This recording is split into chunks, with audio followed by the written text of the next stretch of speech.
Dr. R.J. Rushdoony, RR 161 AD 55, North Africa Today. From the Easy Chair, excellent colloquies on various subjects. This is R.J. Rushdoony, Easy Chair number 159, December 9, 1987. This evening, Otto Scott and I are going to discuss the subject of Africa.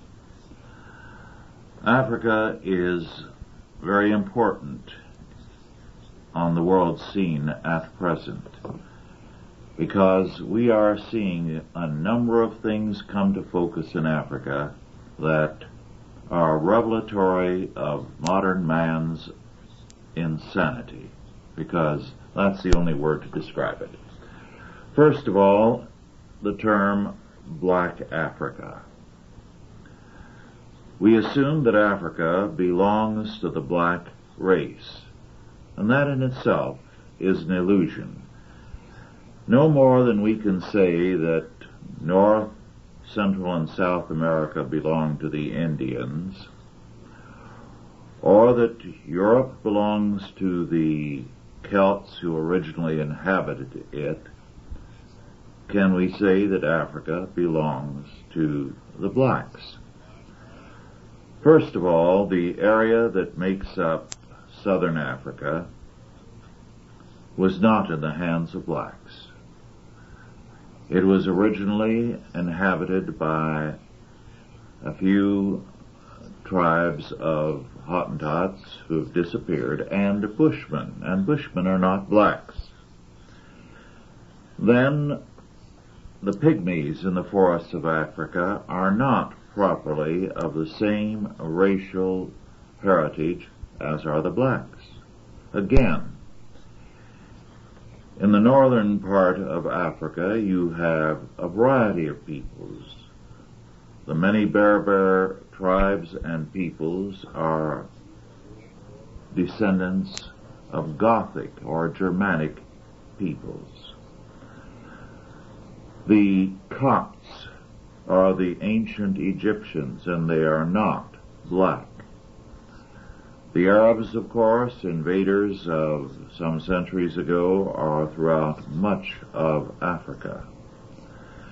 The Ethiopians are made up of three peoples: Arabs, blacks, and the ruling class for centuries, going back to pre-Christian times, the Amharic peoples. So to speak of Africa as black is a misnomer. It has not been the black continent. It has, like every other continent, had its mixtures of people. In fact, if we are concerned about outsiders, such as the white South Africans being there, why aren't we concerned about the Arabs who rule Egypt? The ancient Egyptians, or Copts, are really a minority people, not minority numerically necessarily, but a minority in the sense that they are oppressed. They are deprived of their rights. Perhaps their problem is that they are a Christian people, and hence, in the modern perspective, have forfeited rights because of their Christianity. In other words, when we look at Africa, we cannot equate it with a black man. Now, this does not mean that injustice should be done to him, but it does mean we cannot see Africa as the exclusive continent of the black peoples. To do so is to fly on the face of reality, and it is to do a great injustice to a great many people, some of whom are exploited. They are persecuted. They are deprived of their rights, and yet no one is ready to speak for them. Well, with those few general comments, we'll open up the matter. Otto, do you want to make some comments now? Well, of course, what we're talking about really is modern racism. Yes. The argument that Africa belongs to the black race is an argument that isn't mounted in Europe. Nobody says Europe belongs to the white race, and therefore no other persons should live or have prominence or influence in Europe. We're saying about the black people what we refuse to say about any other race. And this is pretty strange. When I debated the issue of white government of South Africa with members of the Urban League here in the United States, I brought up the massacres of black people by black governments and said, isn't that important? And they said no. What is important is that no white government should rule over black people. Yes, that's a very important point. If we want to have the kind of one world these people talk about, why not open up Africa and Asia to the blacks, to the whites, to all peoples, and say all have equal rights here?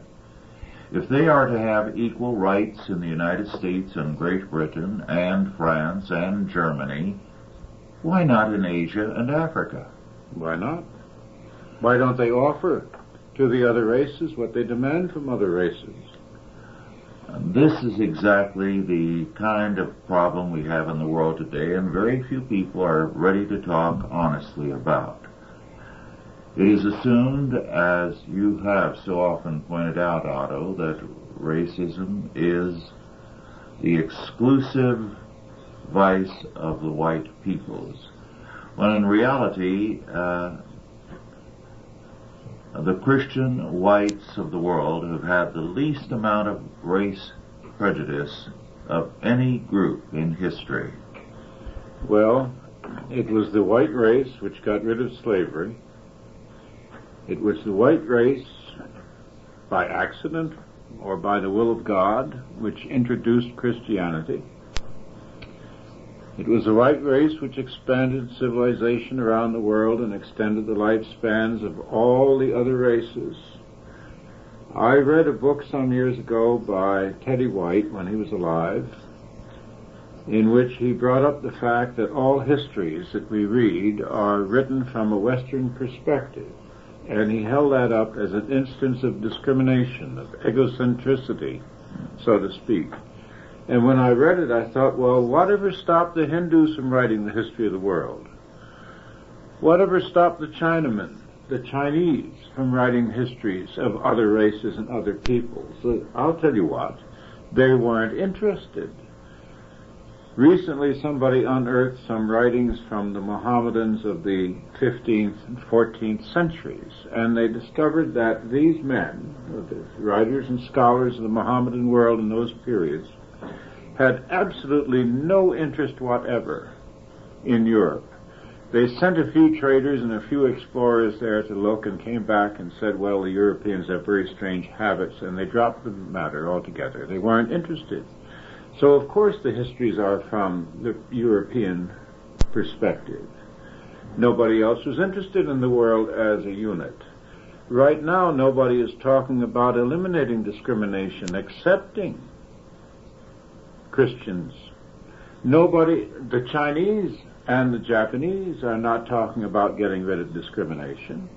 The black people of Africa are talking about getting rid of discrimination against themselves, but not against one another, because the tribes, of course, practice apartheid.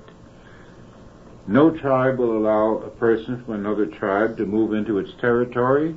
No tribal council will elect an official from another tribe. What are we talking about? We're talking about the Christian continuing effort to improve civilization on a global level, using Christian thinking and values. Yes, so we have to say that the Christians alone have fought against this kind of narrow-minded, racist outlook. No one else. Didn't you tell me once that the word for slave in Islam is black? Yes, it was illegal in Islam to hold anyone as a slave except a black. This makes it all the more ironic that your black Muslims act as though Islam had been their friend when it was Islamic traders who sold the slaves to Europeans. They had begun the trade earlier. They continued it long after Europe abandoned it. And only in recent years did Saudi Arabia, within the past decade or so, abolish slavery. So they say. So they say. And we have no reason to believe that every Arab state has abolished it. So we have a very, very one-sided account. Well, one-sided would not be honest. It is a very biased and falsified account of the history of racism. Now, when Christianity was in full flower, race did not count. Yes. Othello's race was not considered important to Shakespeare nor to his audience. That's it was right. Iago's envy of Othello's superior qualities as a Christian and as a man. Yes. And his color was not counted at all. It's only a modern audience that looks at Othello's color. And I remember when Paul Robeson played Othello on Broadway, and it was a sensation. Would he kiss Desdemona on the stage or not? That was the big issue. Well, the idea of racial prejudice is a modern thing. Now, this is true of every group, including the Jews. There was religious prejudice against Jews prior to the 19th century, but never any racial prejudice. Well, do you remember that Shylock was reconciled by conversion? Yes. Yes. And the number of conversions of Jews over the centuries was very, very considerable, something very few people know. Incidentally, Jews for Jesus say that the greatest number of conversions since the first century has taken place since 1970. They should know. Yes. It is an increasing movement That's interesting. of Jews in America into the church, so that they regard it as a phenomenal factor. But to get back to this issue, Europe now is facing major problems. Ours are minor compared to those of Europe. And it is because they're unwilling to face up to the fact that there are problems with these people, that some of them, because they have a non-Christian background, are going to be very unpleasant people to deal with. To cite one, for example, the Turks are a major problem throughout Western Europe, where they have migrated as unskilled labor since World War II. Today they are detested throughout continental Europe. They don't know what to do with them, how to get rid of them. They are clannish. They stay all by themselves. They are a source of considerable crime, especially the younger generation. And they are helpless in the face of this, for the reason that Europe today has no vital Christianity. So the one way of solving the problem of converting these people, they are no longer able to exercise. Well, of course, there is a revival underway in Black Africa. Yes. There's no revival underway in Turkey, so far as I know, No. excepting an Islamic revival. Yes. There is an Islamic revival, I understand, underway in Turkey. Now, Christianity enables the black tribesman, or any other clansman, or nationality, or whatever you want to call it, no matter what your origin or ethnic background or race, Christianity enables you to transcend the limits of your culture and to look at men of other cultures as brothers under God. It's the only thing that has broken the tribal limitations of black Africa, have been Christian conversion. Yes. But what you're up against now in Europe and in Africa is a collision again between Mohammedanism and Christianity. Mm-hmm. Now, that's a very old struggle.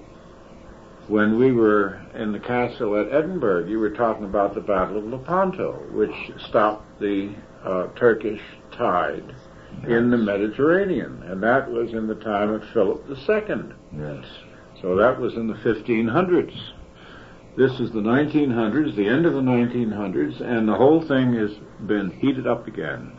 In the midst of what we've been told by the specialists is a secular century, the age of ideology, religious conflict is rising right up from the midst of all these cultures. Yes, and the Christians had better wake up. They don't know it yet. No. In England, where John Wesley was born and did most of his work, and where Methodism was born, today the Islamic community far outnumbers the Methodists, and before long will outnumber most, if not all, groups, unless the Christians wake up. Well, Mohammedanism is the second religion in France, and far more fervent and has far more faithful adherents than the Christians do. Now, one of the things that comes into this is interesting. It's a sort of an argument which floats through the Christian community that Christianity achieved its position in the world originally by persuasion and surrender. That as good Christians, we're not supposed to notice that these people have a different religion than ours. We're supposed to embrace people who consider God Almighty to be something unspeakable, and who say so. We're supposed to claim brotherhood with those who detest everything about us. Now this, of course, is not going to work. No. It's like the comment I heard someone make, God wants people to be nice. Well, the graveyard is filled with quiet, peaceful people. But if Christianity was nice to begin with, it would never have survived its enemies. I don't see anything inconsistent with being decent and being able to protect and defend yourself. Mm-hmm. A man who will not defend his faith has no faith. Yes. And Christians today feel that facing up to the realities of our world is too much for them. They're going to retreat into their churches, into their pietism, and wait for the rapture. And the result is they are in retreat. Well, you remember that speech I wrote years ago, The Silent Majority? Yes. In which I said, in these various countries, the majority was silent, and they kept saying, somebody will come along and stop all this. Well, the people who came along were the people who had created the disturbance, and now they're silent involuntarily. They're silent because they're not allowed to speak. Yes. Now, the Christians are in one way, expanding Christianity through conversions, through missionary work, and so forth. But the force behind Christianity has been dissipated. It no longer has the sanction of the Christian governments. At one time we had Christian governments. The only Christian government I can think of now, actually, is the government of South Africa. Mm-hmm. That's a Christian government. They have clergymen in the government. They go to extraordinary efforts to help the black people in South Africa. None of these efforts have been credited. None of them have been talked about or given any honor, but nevertheless I've been there, I've seen it, and it's true. But the United States government is not a Christian government. England's not a Christian government, even though it has an established church. France is not Christian, or Spain, or any country that I can think of. Well, without power behind the missionary effort, it has become something that these various groups simply take advantage of. Every so often they kill the missionaries. Nothing happens. Nobody takes umbrage. No. I recall it when we had the problems in the Belgian Congo. You recall that? Yes. The blacks massacred, first raped and then massacred a number of Belgian nuns. And one of the American newspapers in the East that I read said this was probably a justifiable revenge for past injustices. Well, we are seeing a massive evasion of reality today on all sides. We are unwilling to face up to evil. Dzerzhinsky of the Soviet Union once said, and I quote, "In this revolution we will have to awaken the devil in the people to stir up the basest passions," unquote. This they're doing all over the world. They are creating massive hatred. And we are ignoring all of this because we cannot acknowledge that evil is evil. And it's because we have departed from the good. When men are clear-cut in their faith in God, then they know evil and they are ready to stand up to it. Well, I recall that James Agee, in his letters to Father Fly, some years back, 20-odd years ago, said in one of his letters that he had a conversion, and after his conversion, which was rather customary, he began to see all kinds of things wrong with other people that he hadn't noticed before. And the priest, this elderly man with whom he was in correspondence, wrote back when he raised the question and said, "As you grow in spiritual strength, the signs of spiritual sickness become more evident to you." Yes. Now, you cannot recognize the devil when you're in the same dance hall with him, but if you convert, then the devil becomes real. Yes. Otherwise, he doesn't exist. And somebody said something along these lines. He said also it's almost like the fashion. We are unaware of the fashion of our times because we take them for granted. They're like the air. But if you look at the photographs of people, say, in 1870, they all look alike to us. They have the same expression on their face. Or the people in the 1550s all look alike. Yes. Well, we will all look alike to our descendants because we share certain outlooks and certain attitudes, and therefore we will have certain expressions on our face. Yes. Now, we're Christians that have been, you might say, emasculated. The Christian community is no longer virile when it cannot confront its enemies. Yes, one of the greatest thrusts of the modern church is ecumenicity.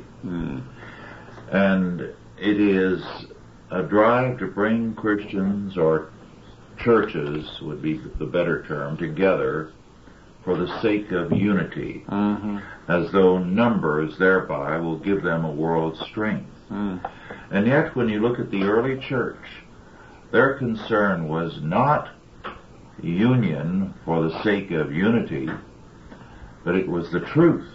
Yes. And they were ready to fight each other. Anytime. Anytime. They were ready to stand up and say, "You are a heretic. You do not belong in the Church of Jesus Christ." That's why they were strong, because they were like a Gideon's band. Well, they actually exterminated certain heretical groups. There was the Paulists, who felt that the flesh was evil. And the church father said, well, if we let these fellows get away with that, they'll destroy the human race. and there was no way to argue with Apollos, so they killed him. Yes. That was in the early medieval period. They were also known as the Bogomiles, the Manichaeans, the Albigensians, and so on. And for them, all flesh was bad. So there was no difference, as far as they were concerned, between marital sex, homosexuality, incest, or anything else. And they were destroying the south of France with their heresies and creating a fearful and a monstrous evil. And so the Catholic Church proclaimed a crusade against them. And it saved France, however ugly a step it was. Well, But the same people who say that the greatest good for the greatest number are against taking any action of this sort. yes, and no one will write about the fact that these Albigensians were also militarily organized. They were making a move against other communities. They were extending their power by taking over one area after another with the sword. Now, very little is said about that, but there are a number of hints in the old records that indicate that that was the case. Well, only the Orthodox Christians ostensibly pick up the sword. All others are victims. well, yes, I think it's interesting. The Calvinists defended the faith, and the Calvinists, as far as I know, never committed any series of burning people alive, conducted no purges, had no massacres, but were themselves massacred by other groups. And yet the Calvinists wind up with a bad press. Yes. Well, the victors write the history. Mm-hmm. But we go back to Africa. Now, the Africans are very religious, as all peoples are. Yes. And the black Africans, I understand, began to lose respect for the Europeans in World War I, because they said if the Europeans, if the white race is killing one another, they do not believe what they preach about brotherly love. So therefore they began to believe that the Europeans were hypocrites, didn't have a true religion. Right now, of course, there's a big revival underway, and it's syncretic. I talked to a missionary from South Africa who spent a number of years in some of the black countries, and he said the services vary. He said in some places they dance before the altar, and other places they do other things. But they do break down the tribal barriers. And one of the things that Mugabe and the others have done in Zimbabwe is to murder those who converted to Christianity. Yes. There is a great deal of syncretistic religion in Africa. That is, a mingling of pagan religions with Christianity. And a great many people decry this and say it shows how weak and insubstantial Christianity is in Africa. However, what we must recognize is that while there are a vast number of people who are in this type of syncretistic Christian cults, the fact is these take place precisely because all the power is with Christianity. The native religions recognize that. So they try to merge their faith with Christianity in order to borrow its strength. Now, this is what was done in the early church. Well, The Gnostics, every kind of cult, moved in, claimed to be Christian, created pseudo-Christian groups. In time, they fell away because the vitality was in Christianity, not in these pagan practices. well, Europe developed that way. Russia never really got out of it. Mm-hmm. Yes. Yes.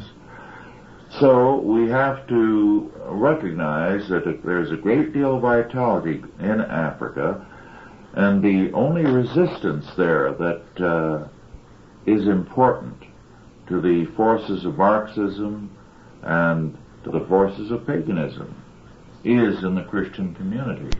And it is growing, although it is being persecuted as never before. Well, black Africa has some major problems, but so does the rest of Africa. And we must not forget the Copts, who are Christians and are persecuted in Egypt. Well, look at the problem of the Ethiopian Christians. Yes. Under Mengistu. Yes. He's killing them off. Yes, they are Amharic peoples. Yes. They're not blacks, therefore they don't count. Well, I think what we need to recognize is that if we cannot take a healthy stance with regard to Africa, we will not be able to take it with regard to any other part of the world, including our own country. If we're not ready to face up to the fact that to see Africa only in terms of black rights and black power is to embrace racism. And also to ignore the geopolitical importance of that continent. Exactly. I think, Otto, we ought to go into the geopolitical importance of Africa. Very definitely, because it's tied into the Industrial Revolution, which really lifted Africa's importance up immeasurably. Before that, traders went down and they got ivory, they got slaves, they got various and sundry other things, but it wasn't crucial.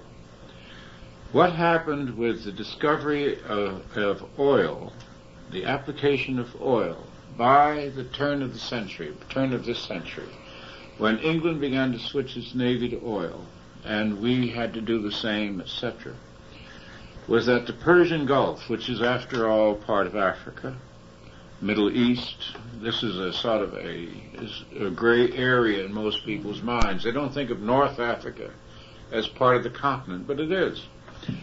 It made the Persian Gulf immeasurably important, and it also began to make the minerals of Central and Southern Africa very important. All the military thinkers of the West and everywhere else then realized that the continuation of industrial Europe depended upon the raw materials from continental Africa. The power that conquered Africa could conquer Europe, which was then considered the lever which controlled the world. Now, the English had a slogan from Cape Town to Cairo. They pushed the French out of Egypt, and they let them have Algeria because there wasn't anything in Algeria. And they took over Transjordan as a result of World War I. They took over the Persian Gulf, pretty much. They already had the Cape of Good Hope. They were going to build a belt all the way up from north to south. And then they lost the will because they lost the flower of their leadership in the war. And the second generation that came along was not inclined to continue the empire. Who inherited the empire? Who inherited the territory that took England, France, Holland, Belgium, Spain, Italy 400 years to accomplish? The Soviet Union. Yes. With our help, yes, with our money, with our equipment. While we argued against racism and said the white people should get out of all these places, we didn't seem to count the Russians as white at all. Well, they could move right in. Moving in also. They could move right in, and we never said a word. It wasn't racist to have white Cuban troops in black Africa. That doesn't seem to bother anybody. But Russia has as much in Africa as the English and the French together, and the Belgians. Yes. And is right on the verge of having the whole game. Yes, and all kinds of strategic minerals which will wipe out our ability to wage war are derived, as you pointed out in your book, The Other End of the Lifeboat. Or even to maintain an industry. Yes.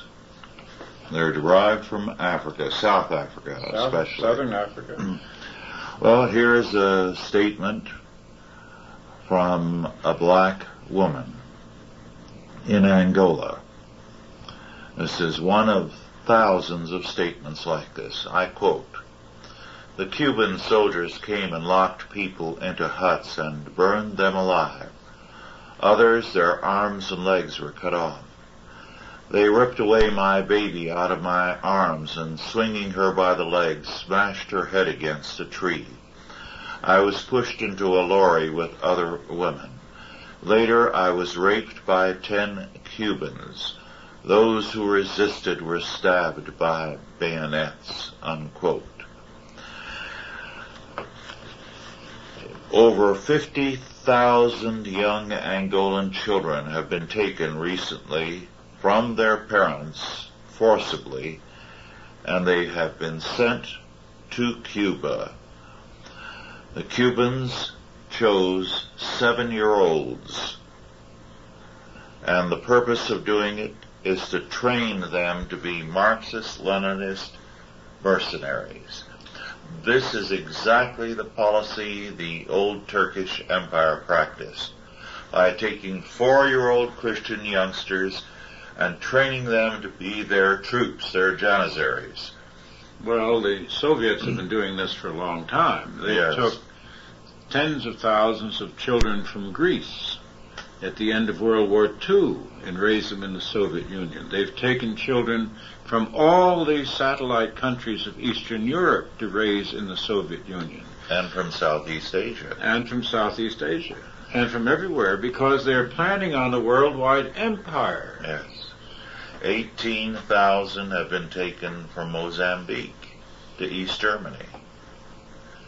But the press says nothing about this. Well, we recall the histories of Carthage, scanty as they are. And I happen to think of them when I watched the summit gathering. The ambassadors from Carthage went to Rome and they negotiated away all the arms of Carthage in order to prove that Carthage was really for peace. And then the Romans demanded the children of the Carthaginian leaders, and they piled them into the ships and sent them off to Rome, and some of their mothers swam out into the ocean as the ships retreated. They swam as far as they could to get the last glimpse of them as they disappeared. After they had the children, after they had the arms scrapped, the Romans declared war. And then they allowed the ambassadors who had sold their armaments and everything else away to go back to Carthage. When they got back to Carthage, the people stoned them to death. Mm-hmm. And then they melted down everything they had and put up this heroic resistance. But it was, of course, too late. It was a Masada situation. All they could do would be to die heroically. There are many steps on the road to surrender, and we as a nation have taken a great many of them, and I stand here amazed at the Christians who claim to be concerned about the black people and their rights in Africa, who are not concerned about the ones that are massacred or killed. Yes. They're only concerned about the ones that are living in an area that the white people govern and have made the most prosperous in the continent. Yes. And even as we surrender Africa to the Soviets, we are surrendering the United States to the Soviets.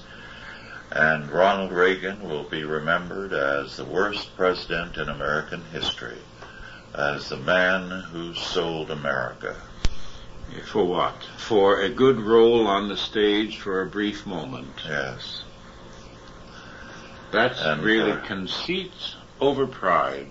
And perhaps a Nobel Peace Prize. Well, that's a prize which has long since lost its value, if indeed it ever had any. Well, General Lugovsky of the Soviet Union is their great theoretician. And he was the one who pointed out to them that control of strategic minerals would enable them to rule the world without a battle. Now, this goes all the way back to Sun Tzu, the great Chinese strategist, who said the best general is he who wins without a fight.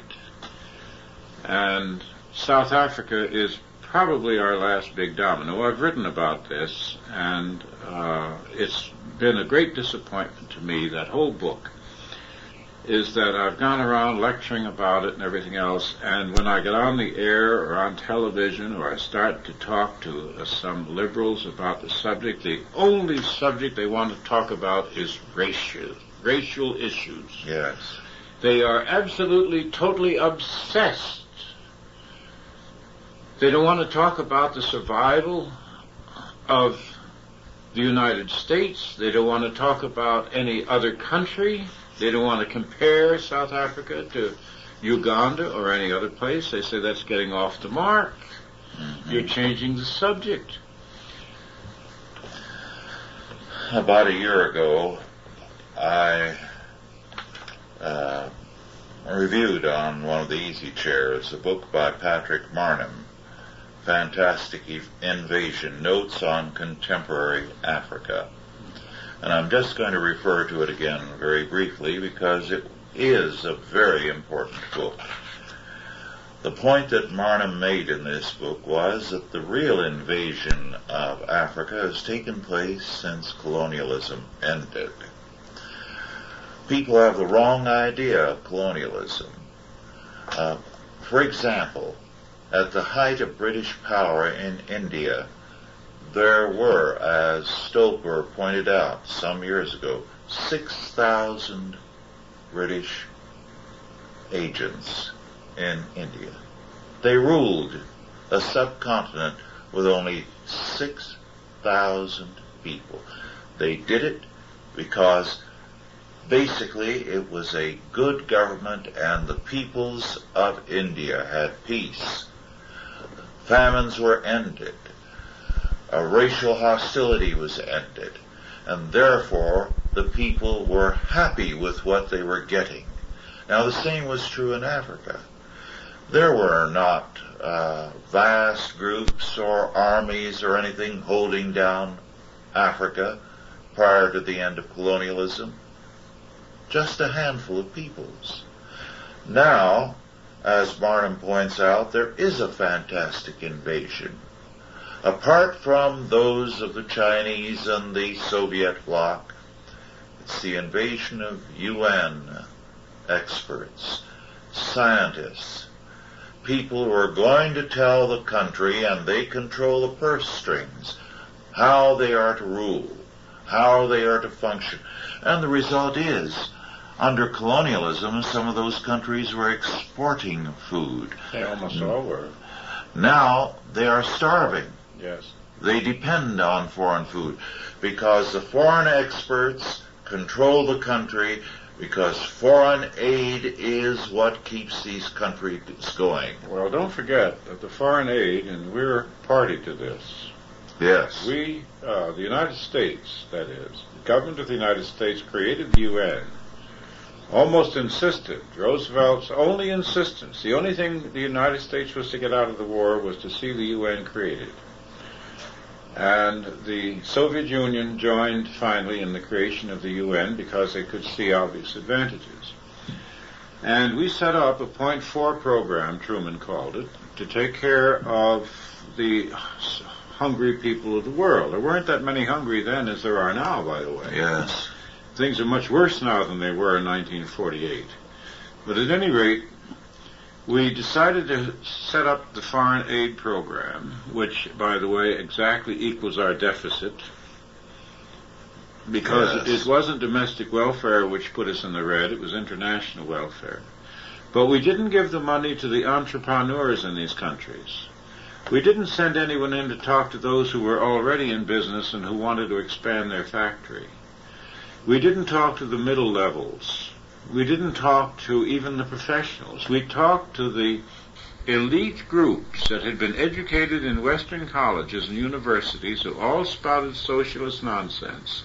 And we gave them hundreds of millions of dollars And they immediately proceeded then to put their group in charge of everything, to take away the liberty of the businessmen and the commercial enterprises in the private sector in their own country, and to set up socialist dictatorships and Marxist dictatorships, which then created economic havoc. And shortly after the economic havoc, of course, there was the physical havoc of physical force, because while we were giving the money, the other guy was giving them guns. Yes, and we created evils there that had been, to a great extent, set back or wiped out by the colonial powers. In the testimony for the trial of Emperor Bokassa, the former emperor, his chef has been testifying to the fact that he was required to prepare human beings for the table of Bokassa. Now, none of these things were unknown to Western powers. They went along with whatever was being done as long as they were able to pull the strings behind these tyrants. Well, you bring up something here. The colonial powers really had their best time. Of course, they expanded during the 19th century. By the 20th century, they had pretty well gone to their limits. They still had a Christian base to their authority. Now, authority without a spiritual value. You brought it up today when you reminded me of, or told me that you had read Alexander Herzen's memoirs, and he had pointed out that the landowner was no longer had a good relationship with the serf, because the serf had become aware that the landowner was only doing things for his own benefit. Now, the essence of authority is that it can only be exercised properly for the common good. When it ceases to be exercised for the common good, it becomes tyranny. Yes. The individual who receives the order perceives the hollowness of the individual giving the order and loses respect for him, and the whole system begins to erode. Now, this is what has happened to the European civilization in Africa. They have lost respect. Yes. And the worst possible elements of Western civilization, if we want to count it, and I guess we will have to count Russia as part of it, have been giving orders in Africa. We have sent social scientists who, as we know, have no hearts. They have no heart, no soul. These people play games with human beings in the name of their damn stupid professions. And the Africans are behaving barbarically because we have sent educated barbarians to Africa. Yes. Meanwhile, Africa, with its own leadership, plus the humanistic experts who are there with our money to help them create a new paradise on earth, in the course of which they are destroying the very earth. The Sahara is receding further and further south. These experts don't know the land. They are advising all kinds of practices which are destructive. But now we have to add to that another factor, AIDS. Oh, that. I remember that television program we saw in London. Yes. It was a French program. It was truncated, by the way. We read later. Yes, it was really longer, and they had distilled the high spots for us. The most horrifying thing was that they are just now admitting that AIDS is widespread in Central Africa, and they have nothing to do. They can't do anything about it. Yes, in that film we saw in London, it was pointed out that in what used to be the Congo, a native doctor felt that 70% of the people would die. In another part of Central Africa, the black doctor estimated 30%. They said that the educational efforts were futile because the people could not believe that a germ or a virus or anything invisible could cause it. And it was all done by a curse. Yes. Somebody had cast an evil spell. So the thing was to find out who was responsible and kill him. That Yes. would stop the plague. Well, now, because we had forgotten to tell the world about the advances of medicine and the benefits of colonialism, those benefits and advances were no longer respected by the black peoples of Africa, so that when they got control of their own areas again, they actually drove out doctors and nurses and missionaries and educators. Yes. And when they didn't drive them out, they stopped their funds and wouldn't buy them any equipment or anything else, because even they had forgotten where this long lifespan came from and how it was maintained. This is almost like the young hippies that we've got. They think that all these things that they see around them come from heaven. I think it was you who told me about this girl who said to you, food is. Yes, she told a reporter that, who asked her how they were going to live in the world that the hippies imagined should be brought about. What would they do for food? And her lordly answer was, food is. Food is. Like air. That was the way they began to feel in Africa. It was all natural as air and didn't require any particular direction. Before the AIDS thing, when I was in South Africa, the physicians there were fighting a disease war on the border.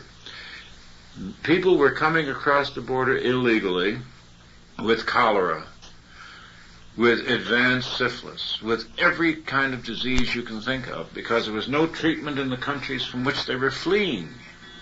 And the big effort of the South African medicals was they were even trying to train people to work with the witch doctors to teach the witch doctors modern medicine. Yes.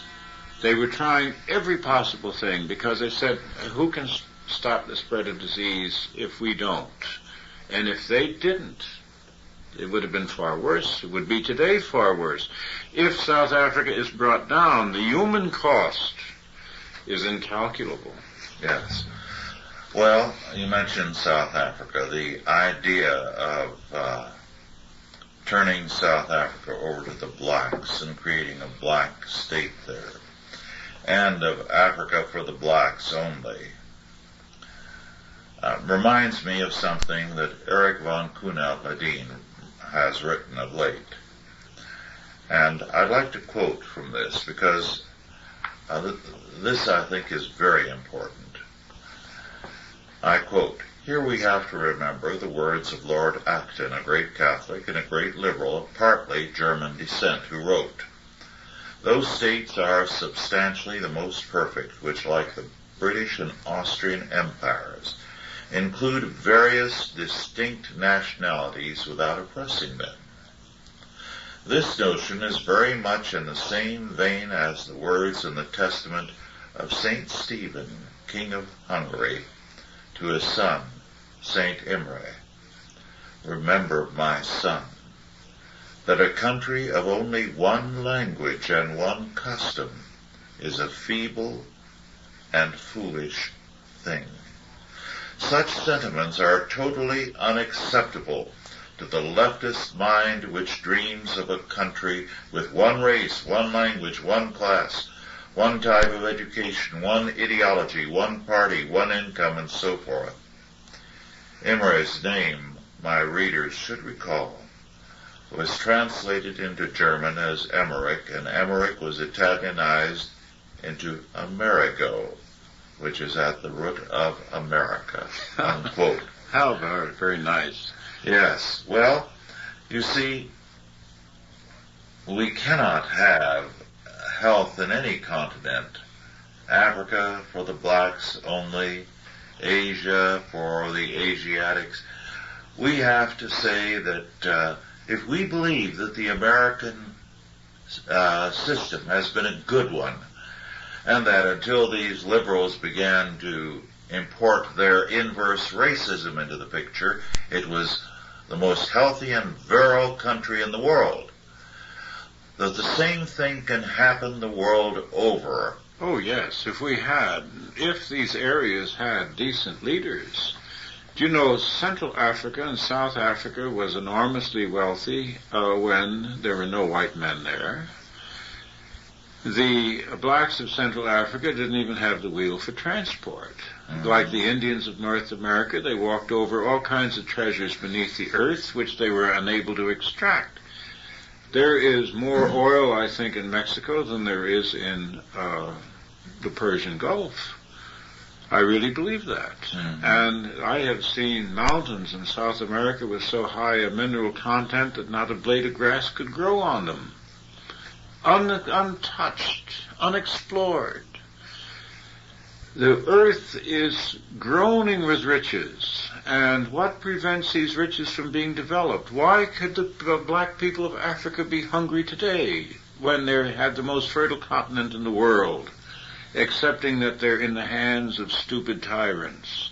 And we are in the position of people who are supporting the tyrants against the people in the name of brotherhood. Yes, and when the war ended, we poured relief money into Africa, which destroyed it, because the people left their farms and their villages to move into town, get the handouts, and drink beer.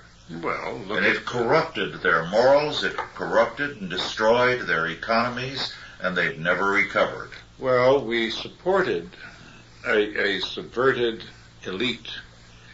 Now, we promoted socialism with our foreign aid. We didn't promote capitalism. We promoted socialism, and we did it deliberately. Our State Department is staffed by socialists and not by capitalists. We're helping to build the world in which we will have no place. Yes.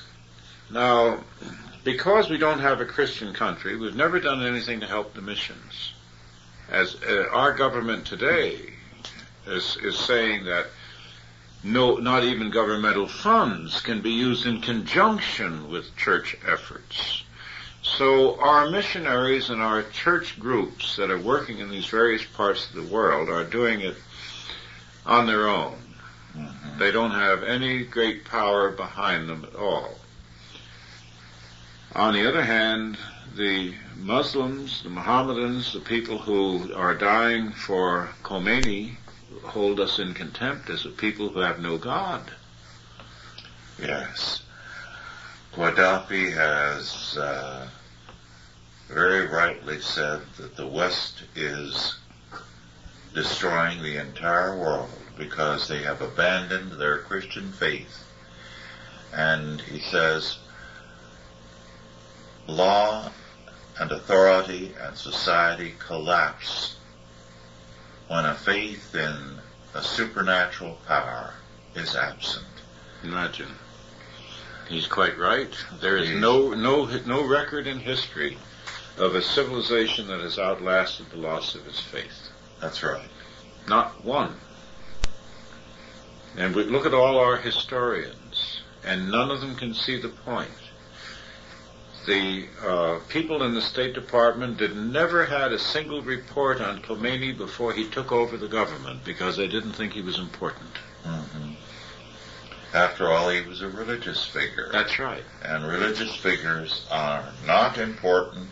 That's exactly right. And are a part right. of the dead past, therefore do not take them seriously. That's right. They couldn't adjust. Now, I look back at that whole situation as one of the strangest. Here we had Jewish reporters in the United States attacking the Shah of Iran when Iran was the biggest supporter protector of Israel there was in the world. Mm-hmm. Israel's existence depended on the Shah. Yes. But these fellows could see no connection. No. What would you call them? They were humanists. They were humanists. All. Blind humanists. They would rather be right than be alive.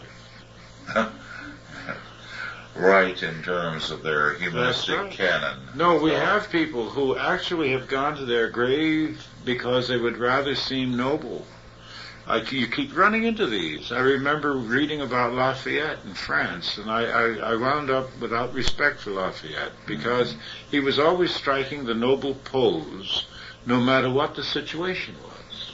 And the situation sometimes called for some ignoble action.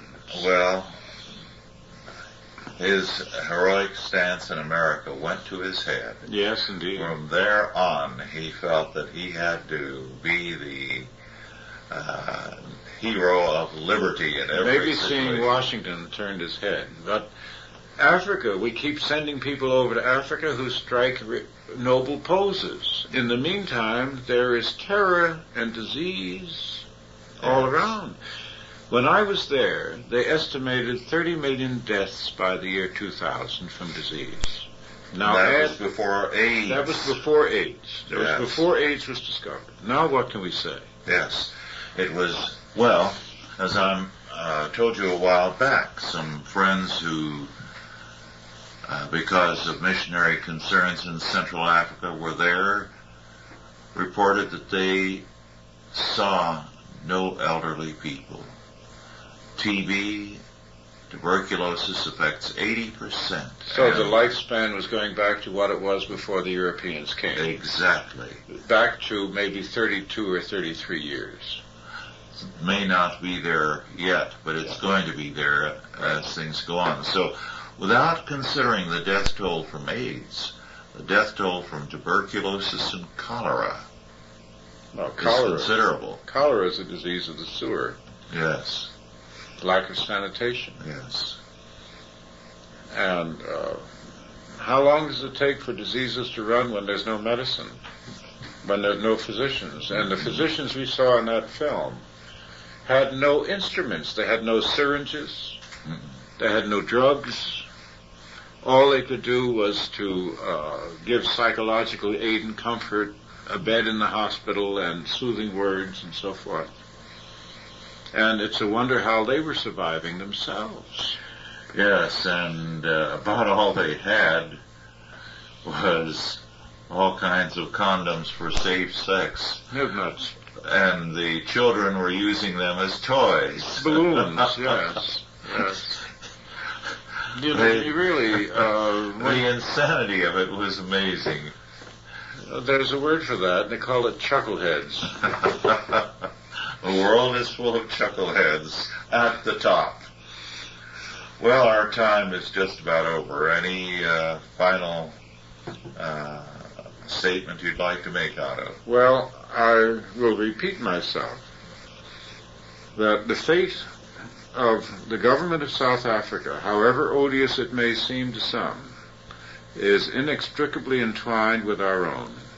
Yes. If that country is removed as a mineral asset of the West, we will have no means of staying independent. And that is a terrifying thought, especially when the Congress of the United States has enacted 2 bills, one from the House, one from the Senate, to sever all trade between this country and South Africa. And that is going to come up right after January. Very good, and I'll just add this, that it is racism to talk about Africa for the blacks. Because if what we have here is what Americans of the past have believed, the best hope for man, then why not for Asia and Africa and the whole world? Well, thank you all for listening, and God bless you. Authorized by the Chalcedon Foundation. Archived by the Mount Olive Tape Library. Digitized by ChristRules.com.